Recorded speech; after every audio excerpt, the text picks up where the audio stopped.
Hello, everyone. My name is John Gentile, and my topic is head strength and conditioning coach for our ethical leadership assignment for our capstone project. So here we go. Table contents. We're going to have a brief introduction on why I chose to be a head strength and conditioning coach and what my ideal career and what pathway that would take and what level I would like to be a head strength and conditioning coach at. We're going to do some application of the information that we accrued throughout the whole year. So profession and leadership style, different leadership strategies that can go along with that profession, some ethical issues that can fall into place being a head strength and conditioning coach, conclusion, and then some faith application and how to apply what I've learned in this class to present day workplace, present day life, and possibly in my future endeavors into the strength conditioning realm, and then the references. Introduction. My ideal career of being a head strength and conditioning coach would be in Major League Baseball. Major League Baseball itself is a huge passion of mine. I previously worked for the Detroit Tigers baseball organization as a strength and conditioning coach at the minor league level, and would like to get back into that. I have also wanted to continue to pursue the path of being a head strength and conditioning coach because I enjoy the foundational knowledge to motivate and educate the athletes for their primary goal of being able to improve their sport performance. Having the ability to conduct sport-specific testing sessions, design and implementing safe and effective strength training and conditioning programs, and provide guidance for athletes in nutrition and injury prevention has been a huge passion of mine, as it states in the NSCA book and guidelines. I really enjoy assessing and testing these athletes to be better and seeing what kind of limits they can where they can go with these the limits that they accrue throughout our programming. The head strength and conditioning coach can be a great leader for individuals looking for an extra push on and off the field. My players would have always come to talk to me about how they can improve, what they need to work on, what they're good at. On and off the field, so let alone be the weight room, let alone be a person. So they look up to me as a leader when I was part of that staff when I was with the Tigers. Some continued leadership tasks can correlate with being a head strength and conditioning coach. Would be managing an entire strength and conditioning staff, making sure that all staff members meet and maintain proper requirements for employment. Head strength and conditioning coach needs to make sure that all written policies and procedures are followed by staff and participants. The head strength and conditioning coach needs to be able to work with other coaches and trainers on the pathway of creating and developing certain athletes. So you have to be able to work hand in hand with other staff members to be able to, for these best interests of these athletes and best interests of yourself. Overall, developing and demonstrating a high level of integrity for the position, staff, and athletes of the organization. So making sure that you hold yourself to a high standard. Lastly, when making sure when hiring a coach or firing or promoting is based on their qualifications, not race or gender. The hiring rules can also pertain to promoting and firing from the organization. Understanding the Title VII of the Civil Rights Act and the Equal Employment Opportunity Commission will help with providing guidance of federal law when it comes to the retention, bringing on, and the promotional process. Some leadership in the profession and leadership styles. As a head strength and conditioning coach, leadership qualities need to be well-rounded. Every athlete has different ways of responding to different leaders, and you could be a leader overall, but they might look at you differently as a different style of leader, and you need to know how to implement those styles to those individuals. My leadership style would be more of a situational style because it revolves around delegating responsibility to others and making sure the job is getting done correctly. Being able to handle different personalities is a characteristic I'm pretty good at dealing with. And being a strong leader can go hand in hand with being able to motivate staff and athletes. So being able to handle different personalities can be a great quality of a leader, which would fall into situational leaders, a situational style that can bring out different responsibilities and sorry, can bring out different responsibilities of yourself to help everybody around you. Some leadership strategies that can go hand in hand with the head strength and conditioning coach. As I mentioned, I believe that situational leadership is my style. A little more in depth of this style.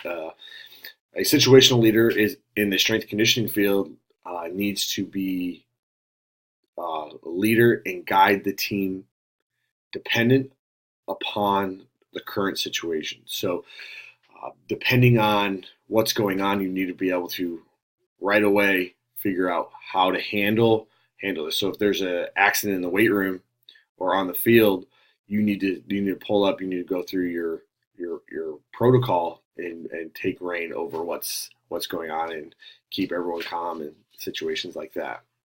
With a situational leader, one can have two different dimensions: supportive and directive behaviors. The supportive refers to showing socio-emotional concerns over the subordinates, where the directive behavior delegates tasks and watches over the subordinates.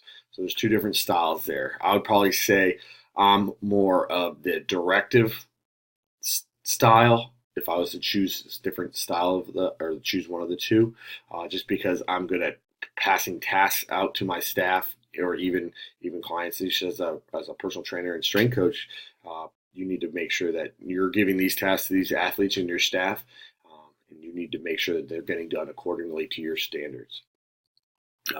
A head strength and conditioning coach can lead while performing both behaviors. They need to be able to delegate their staff and supervise them performing those tasks. So like I said, this is an effective strategy because the head strength conditioning coach needs to be able to handle different emotions based on their environment. Being able to act instead of reacting. So acting instead of reacting. The next leadership strategy that I believe falls into the place of the head strength conditioning realm would be transformational leadership. Transformational leadership is labeled one of the most effective styles when change is prominent. This process creates a change in new vision where it develops institutionalized change. The strength and conditioning staffs change all the time. When coaches leave, they bring on a new staff member or a new head strength and conditioning coach with new views and tactics. Their views are in correlation with the organization. So what I mean by that is, say it's Major League Baseball is my prime job. That general manager and head coach or general manager of the organization, the manager of the baseball team is going to bring someone on that can help implement their viewpoints and their tactics and what they want to accomplish within the organization and be successful. So that's just going to bring anybody who doesn't, it's going to view them differently, or that's why you go through the interview process. Just because you meet all the qualifications, you might not be that kind of leader that they're looking for on your team. So that's why you go through that interview process to see if you are compatible with their mission statement, with what they are looking to accomplish within the organization. Obviously, every organization wants to win, but how you want to develop your athletes, develop your staff, can go hand in hand with being a successful organization as well. So making sure that you're bringing on the right people. This is an effective style because transformational leaders inspire and motivate their employees to work hard and develop strong characteristics on what the leader is trying to instill. Best way to promote a transformational leadership quality is to build a solid employee base with enthusiastic and optimistic traits where everyone is confident. So you don't want anybody to come into your gym, your organization that is as a glass half empty. If they're not optimistic, if they're more pessimistic, if they're not enthused to be at work and they're just kind of somber Sally, you're not somebody who's going to be able to lead successfully. It's not someone who's going to be able to boost up morale within the athletes that are working out, or going through a conditioning drill. Like, you have to be able to stay motivated. You have to be a stern-most person. You have to stay optimistic. Like, this is never over. You can do it. Enthuse. Just be able to hold them to a higher standard. Stuff like that. So transformational leadership is a strong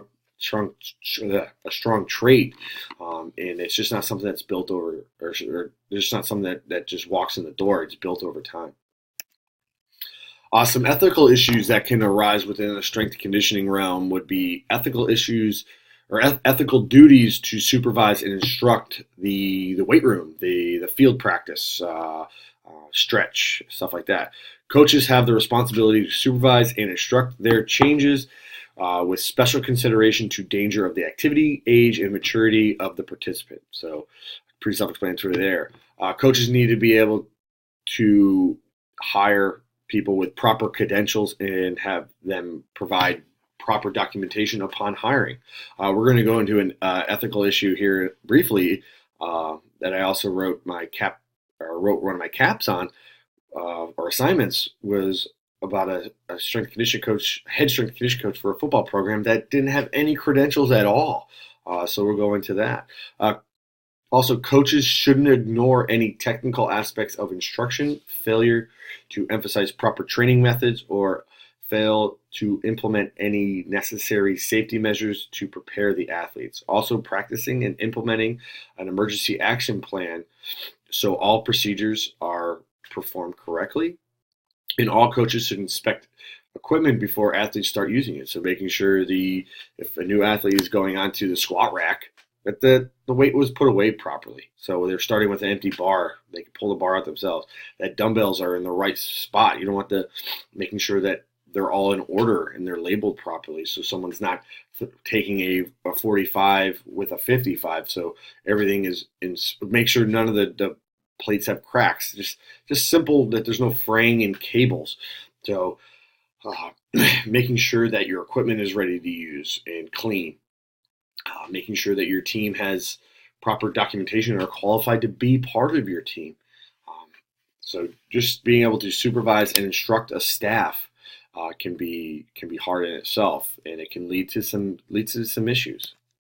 And here we are in 2017. Kent State had to fire their head strength and conditioning coach after determining he provided the school with false information about certification that he was holding. What happened is the kid was instructing a conditioning drill, and the kid ended up one of his players ended up passing away due to hyperthermia. So he just didn't properly understand the risks and the rewards of what he was doing. Following up with this, so how to handle a situation like this. Obviously, no one wants a player to get hurt. As a strength conditioning coach, injuries do happen, but nothing that I've ever seen at this level. And making sure that you have documentation of your certifications, your degrees, your medical certs of AED, CPR, first aid, bloodborne pathogens can come in handy for if a situation like this arises. You're going to know how to handle the situation if someone has hyperthermia, or also known as heat stroke or heat exhaustion. You don't want anybody to have a heat illness, and you should be able to know how to handle it properly. So with that, you're going to want to follow up on the hiring process. So the school should be at fault right here, because it's NCAA policy and bylaw that every strength conditioning coach needs to be certified through the National Strength Conditioning Association or the Collegiate Strength and Conditioning Association, or the CSCC, I believe it is. Forget what the acronym is, but as the AD, so I'm putting myself in the AD shoes here, or one of the board members, is making sure when you're hiring, because this is a head football coach, head strength and conditioning football coach, is making sure that you're following up with their certifying body. If someone's coming in with a certification that they got from a weekend course online, they're credentialized to go to a Globo gym and train gym on the lat pull down machine. They're not credentialized to train Khalil Mack from the Chicago bears. They need to be able to show that they have proper documentation and they're credentialized through the proper body, and making sure that you can search that yourself. You can go on these websites and search identification and certification numbers to make sure that your certification is valid, that this person really has it, but it's also up to date and they're continuing their education. So that would be the first step in kind of making sure that an ethical issue like this doesn't come up, is that they're properly documented. And uh, most of these certifying bodies provide you with the ability to purchase liability insurance for situations like this. So they're not going after you personally; they're going after you as the head coach. They're not going after John Gentile as an everyday person in society. They're going after John Gentile as a strength and conditioning coach for so and so baseball team or so and so university. And lastly, with this is knowing and understanding all bylaws of the institution and organization to make sure no one is at fault. So you don't want someone will always be at fault when it comes to a situation like this, but making sure that you do everything in your power to know that you follow the rules, regulations, the emergency action plan for all situations that arise, and make sure that there's an athletic trainer out there. Just making sure all steps are you cross all T's, dot all I's in situations like that. The next issue that could arise can be race and discrimination. Like I said earlier, is making sure all procedures are followed when hiring and firing and promoting of an employee. Race, gender, and origin can't be a factor when hiring, firing, or promoting. Following the Civil Rights Act of 1964 will help employers stay on track for all the processes. Race and discrimination play a massive role in today's society. As a head strength and conditioning coach, I will make sure that the staff that is created has all the proper credentials for the job, hiring the best candidates that can perform the tasks and duties that I will develop, that will help develop my team. So they're following my mission statement. I have a mission statement. Okay, well, let's see how you abide by it. We're going to bring you on. But first, you need to meet the requirements. I don't care what color your skin, what gender you are. You just need, if you have the qualifications, I'll give you the opportunity. Um, if accused of discriminations, I will provide feedback to all parties at hand to make sure all proper steps were followed, meeting all the prerequisites and requirements to hold the position of my staff. You need to be qualified. That's hands down. No answer, no ifs, ands, or buts about it. You have got to be qualified for what the job entitles you to do. I can't go be a surgical doctor, work in an operating room all day if I'm not a doctor, if I'm not an MD. So what makes you think someone can be a head strength and conditioning coach if they don't meet those qualifications? When you pass your boards, they don't look at the color of your skin or what race you are or what gender you are. You can go be a doctor. It's the same thing here. Having weekly meetings with your staff to make sure everyone is on the same page and provide feedback on how to make everything and everyone run smoothly. So kind of, if there's any sort of nips where everyone thinks that someone's playing favorites based off of race and discrimination, if someone thinks someone's being favorited or targeted, we will have weekly meetings just to make sure that we're a team. Everyone's on the same page. Teams need to run smoothly. Obviously, there's always hiccups every once in a while, but nipping them in the butt and making sure that there's an issue, it's with policy and procedure, not with race or discrimination. The situation that arose when we did reflection last week was Shannon Miller was a head hockey coach at University of Minnesota Duluth, and she was a lesbian, and she was relieved or not renewed of her contract based off of perceived hostile work environment. So she went after the school, and they said it was strictly for financial reasons. And the school chancellor Black later cited additional factors, including declining academic and athletic performance from the hockey from the women's hockey team was another reason.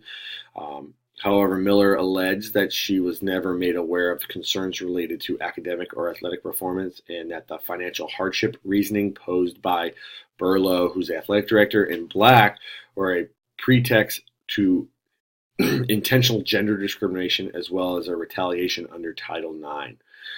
So she went after them for two different aspects, and she ended up winning. She ended up winning her case. And so another reason you've got to hold people to your standards. If they're not holding, and this lady was winning, she was going to the Frozen Four like almost every other year within the article that is stated here but they just didn't seem it. And she ended up winning her case, getting multi-million-dollar jury trial purse. So she ended up winning this case based off of the Title IX and the gender discrimination. So the way to handle this ethical case is going back to detail, is making sure that you are making decisions for your staff based off of their tasks or non-tasks, their job quality, not based off of their race, gender, sexual orientation, anything like that. So make sure you cover all bases. If they're not doing the job correctly, if you're hired to win games and you're not winning games, okay. But if you are winning games this lady is a world-renowned hockey coach at the University of Minnesota Duluth, and if she's not winning games, she's not going to have a job. But she was winning games, and they needed a reason to get rid of her. And she won her case by saying she was being gender discrimination. Overall, the conclusion here is by developing theories of leadership, these three general dimensions were identified: behaviors that enhance the relationship between the athlete and their coach, coach's actions and coach's values. So understanding that you are always being valued, you always have to act, and you need to create relationships. So those are three qualities when it comes to being a leader. No matter if you're a transformational leader or situational leader, you need to be able to be adaptable in different situations. By creating standards and guidelines for the strength and conditioning department, it will help keep everyone on track. If an incident was to occur, knowing the proper procedure and chain of command to go through if a dilemma is to arise. Racial and gender discrimination to duties and instruction of the staff and athletes. The head strength condition coach needs to have it all in order. Making decisions can be tough, but knowing that the coach is making the right decision to have the athletes and staff be successful on and off the field or court. Providing discussions about each of the three components of the proposed definitions of coaching effectiveness. So our coaches' knowledge, are the athletes having the right outcomes? The coaching context can help develop a relationship with coach and athlete. So being able to answer those questions or provide feedback on those questions, and if it's all positive, that person's probably being a good leader. As a situational and transformational leader, one can bring insight on how to develop change within the athlete's staff or any dilemmas that can arise. By challenging ethical issues that can arise in the strength conditioning field will make for a better leader. Constantly willing to adapt to the new rules and regulations will make one a stronger and more fierce leader.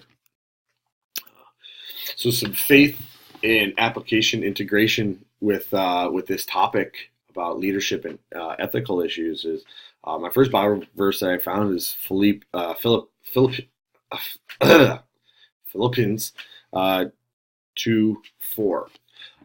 Not looking for your own interests, but each of you to your interest of others.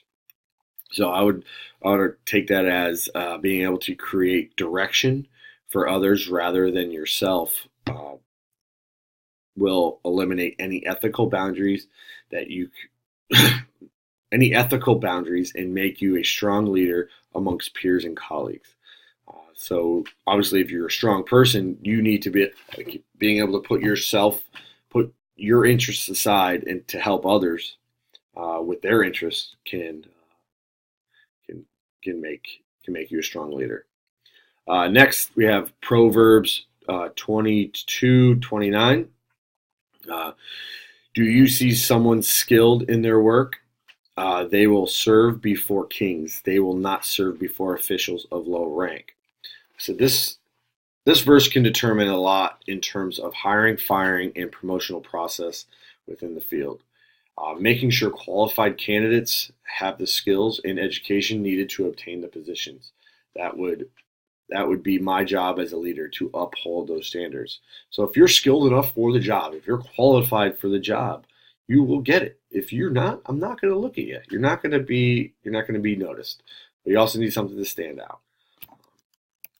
And then next, how to apply what we've learned is that as a head strength conditioning coach, I will first make sure all my credentials are up to date and adhere to the requirements for the position. I will take my leadership styles and continue to practice them with my current clients. So taking my situational style that I constantly think I am, I'd be more direct, and go just maybe try to implement more of a transformational leadership, or try to find a way that they both can work together and eliminate any sort of ethical issues that can arise, like making sure that I follow HIPAA when it comes to people's privacy. So just constantly staying on top of the rules and regulations that go along with just a current personal training studio, and being a certified personal trainer and a strength and conditioning coach and a head strength and a certified strength and conditioning coach, stuff like that. Not everyone is a successful leader. It's the ones that are willing to adapt that can become successful. So some people might not view me as a leader within the facility, within my community, but there are some out there that might think that. But I don't have to please everybody. But if I'm constantly willing to adapt and learn, that can help make me be successful to somebody that doesn't currently think I am. So there you have it. There's my references for a lot of the work. So there we have it with ethical leadership. Our ethical leadership project as a head strength and conditioning coach for a facility. So we have situational leader and transformational leadership styles, and then a couple of the ethical issues that arose that we found throughout the year. So I'd like to thank you for taking time to view and read my presentation. Hope you have a great day.